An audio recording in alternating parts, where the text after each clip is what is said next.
1075 The Game Podcasting is sponsored by Modern Exterminating, a family-oriented company. Professional, honest, and dependable pest control solutions. We're your one-stop shop for all pests.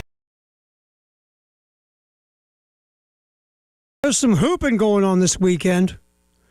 The men, they disposed of Stetson.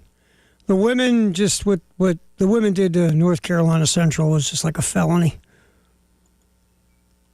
Start with the men, though. On Saturday, coming off that tough loss to Virginia Tech. Got a chance to kind of, you cleanse the palate a little bit, so to speak. Get that taste out of your mouth. 82-51 over Stetson. Led by, 19 at the half.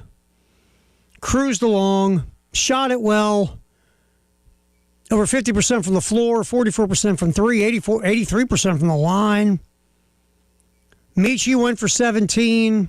Grant Polk. This is a three-point shooting machine.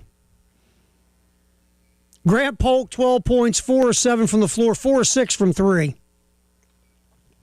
And, I mean, obviously that's Grant's role, the freshman. Comes off the pine and just fires threes. So far this year, Grant Polk has taken 36 shots, 30 of them from three. He's hitting 50% from the floor, 50% from three. He's only been in the line twice. Obviously, he is brought in. Grant get behind the three-point line and knock down some threes. South Carolina, 34 made field goals, 19 assists on the day. Joyce Edwards, like Dawn talked about, had 6 assists, just kicking the ball out to open shooters. Raven Johnson also had 5 assists in the game.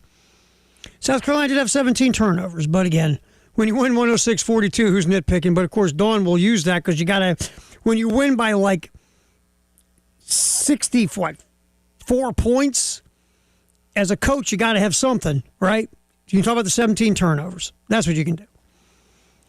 But this team is like, look, they are, if you look at analytics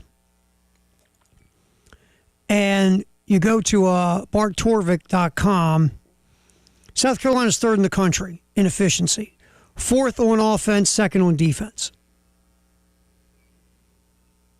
So Dawn is still saying we got to find that identity, but the numbers say this is a really bleeping good basketball team. And Dawn thinks needs to lock in a little bit more on both ends of the court, a little bit more unselfishness on offense. And defensively, the teams have been getting some open looks on the perimeter, and I know it drives Dawn crazy. So there's still some things to work on, but right now you're sitting at 9-1. The only game you lost was a really close buzzer beater loss type against Texas. So, I mean, yeah, you're not probably where you want to be later, but you're heading down a good road. Some interesting goings on, obviously, college football playoff. We really haven't even gotten into the matchups because we're so busy talking about the process that got us to the college football playoff. One of the interesting, the number one most interesting tidbit of information is Notre Dame got locked out after being in the top 10 the entire time of these college football polls week to week to week. Notre Dame gets dropped out. And why? Oh, the thing everyone was talking about. They lost to Miami head-to-head.